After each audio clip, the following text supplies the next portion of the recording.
రగడే తలదించిన చూడ్డంలోనే తెలుస్తుందిరా పడితే వదలడే తన పేరు విజయుడే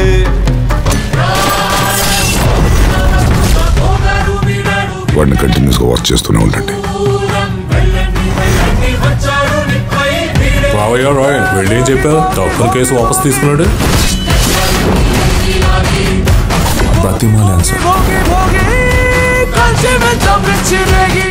సుందరం మోడ్ని డైవర్ట్ చేయాలి. భార్యని ఎంతలా ప్రేమించేవాడు దొరకాలంటే ఏ అమ్మాయికైనా అదృష్టం ఉండాలి.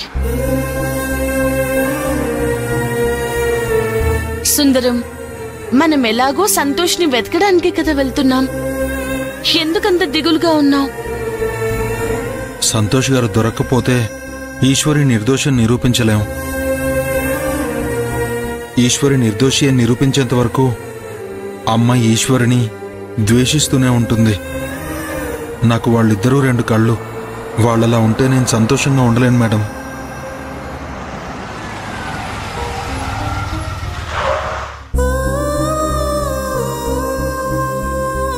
ఏంటి మేడం ఇక్కడ కారాపారు?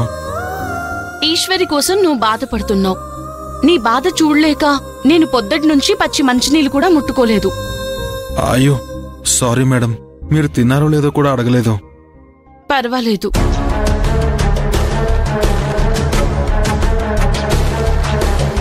అదిగో అక్కడ పానీపూరి బండుంది, వెళ్ళి తిందాం పద. భయ్యా 2 ప్లేట్ పానీ. అలాగేనమ్మా. మేడం నాకు ఆకలిగా లేదు, మీరు తినండి. అయితే పానీపూరి క్యాన్సిల్ భయ్యా. మేడం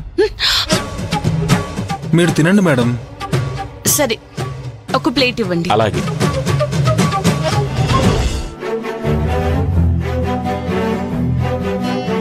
మనుషులు ఇంత స్వార్థంగా ఉంటారా? కట్టుకున్న వాణ్ణి కూడా ఇంతలా వాడుకుంటారా? సుందరమూర్తి పూర్తిగా ఈశ్వరి మాయలో పడిపోయాడు.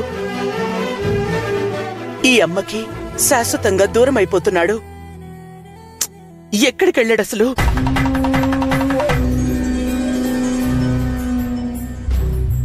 ఇది తిను ప్లీజ్.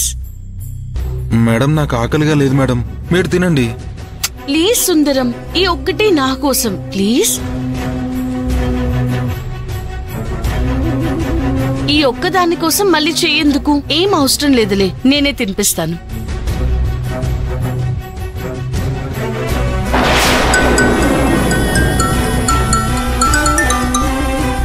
అమ్మా చెప్పమ్మా. ఎక్కడున్నావు నాన్నా? సంతోష్ గారిని వెతకడం కోసం వచ్చానమ్మా. ఎందుకు నాన్నా? నీ అమాయకత్వాన్ని వాడుకుని నిన్ను ఇంకా ఇంకా దిగజార్చే తన కోసం నువ్వెందుకు పిచ్చివాడి అవుతున్నావు? అమ్మా నువ్వు ఈశ్వరుని చాలా తప్పుగా అర్థం చేసుకుంటున్నావు. తను చాలా మంచిదమ్మా, తను ఏ తప్పు చేయలేదు. సుందరమూర్తి, ఎవరు ఎలాంటి వాళ్ళో నాకు బాగా తెలుసు.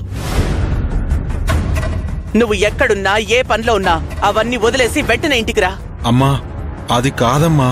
నాకింకేం చెప్పకు. అమ్మ కావాలంటే ఇంటికి రా, లేదా భార్య కావాలనుకుంటే ఈ అమ్మ గురించి మర్చిపో. అమ్మా ఎందుకమ్మా అలా మాట్లాడుతావు? నీతో వాదించి వాదించి అలసిపోయాను నాన్న. ఇక నీకు చెప్పడానికి ఏమీ లేదు. అమ్మ కావాలి అనుకుంటే వచ్చేయ్, లేదా ఇక ఈ అమ్మ నీకు లేదనుకో. నేనిప్పుడే వస్తున్నానమ్మా.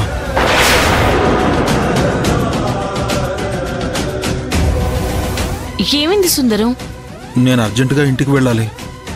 అలాగే వెళ్దు గాని, పానీపూరి తినేసి వెళ్దాం. సారీ మేడం, అమ్మ చాలా బాధపడుతుంది. నేనిప్పుడే వెళ్ళాలి. పద, నేను మీ ఇంటి దగ్గర డ్రాప్ చేస్తాను.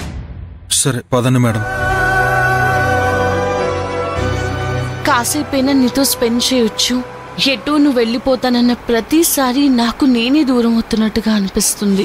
ఒక పెళ్ళైన వాడి గురించి ఇలా ఆలోచించడం తప్పే కావచ్చు, కానీ నీ మీద నాకేర్పడిన అభిమానం అటువంటిది.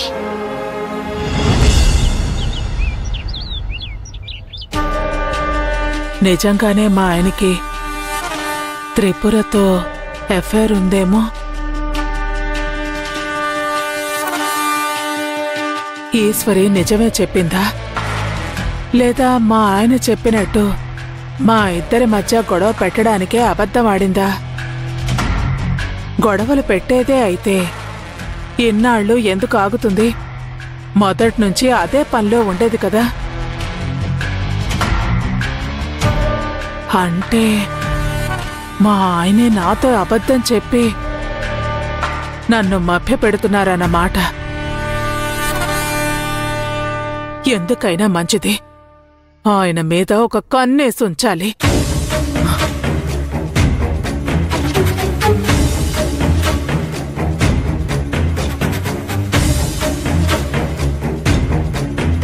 ఆగండి.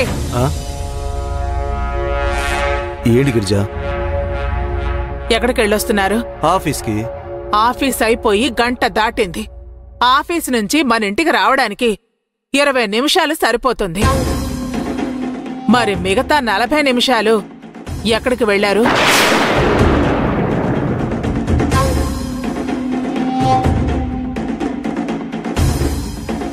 నువ్వు నన్ను అనుమానిస్తున్నావా గిరిజా? అవును.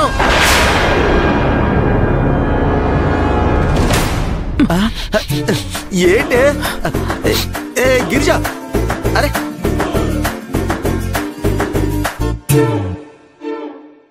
ఏంటి అలా పట్టి పట్టి చూస్తున్నావు? లిప్స్టిక్లు బొట్టు పెళ్లిలు ఏమైనా దొరుకుతాయేమోనని. అవన్నీ నా దగ్గర ఎందుకుంటాయే? ఏమో మీ త్రిపురకి ఇవ్వాలనుకుని మర్చిపోయి అటు వెళ్ళబోయి ఇటు వచ్చారేమో. అంటే నీకు నాకంటే ఆ ఈశ్వరి మాట మీద నమ్మకం ఎక్కువ? ఏమో గుర్రం ఎగరా వచ్చునో అన్నారు కదా, నా భయం నాకుంటుంది. ఛీ, అందుకే అన్నారు కాబోలు ఆడది పుట్టాకే అనుమానం పుట్టింది అని. ఛా, అయితే త్రిపురకి మీకు మధ్య ఏమీ లేదంటారు? త్రిపుర లేదు, తిలోత్తమ లేదు. నీ అనుమానాలతో నన్ను చంపకే ప్లీజ్. సరే నమ్ముతున్నాను. నన్నా త్రిపురనా ఈశ్వర్నా? ఎందుకే డౌట్ వస్తుంది నాకు. ఇదిగో నీ డౌట్ అలా ఉంచు. ఈశ్వరి అంటే గుర్తొచ్చింది. తను పోలీసుల కంటే కూడా సంతోష్ గురించి ఎక్కువ ఎంక్వైరీ చేస్తుందంట. వాడున్నాడో చచ్చాడో తెలియక నేను చేస్తుంటే ఇంట్లో నీ టార్చర్ ఎక్కువైపోయింది నాకు. ఆ సంతోష్ గారు గాని బతుకున్నాడంటే అమ్మో అమ్మో అమ్మో, ఇక మన చాప్టర్ క్లోజే. ఇందాక ఆఫీసు నుంచి వస్తూ సంతోష్ ని చంపమని అరేంజ్ చేసిన రౌడీని కలిశానే. ఆ రౌడీ వెధవలేమో మా కళ్ళారా మేము చూశాం సార్, కాలి బూడిదైపోయారు, వాళ్ళు బతికే ఛాన్సే లేదన్నారే. అబ్బబ్బబ్బబ్బా, ఏం చేయాలో అర్థం కాక తలపోటు వచ్చేస్తుంది. అమ్మా గిరిజా, అర్జెంటుగా ఒక కాఫీ ఇస్తావా? నీ చేత్తో కాఫీ తాగితే ఆ ప్రశాంతతే వేరే. ప్లీజే. సరే ఉండండి, తెస్తాను. వామ్మో, అమ్మో, అమ్మా అమ్మా, ఓ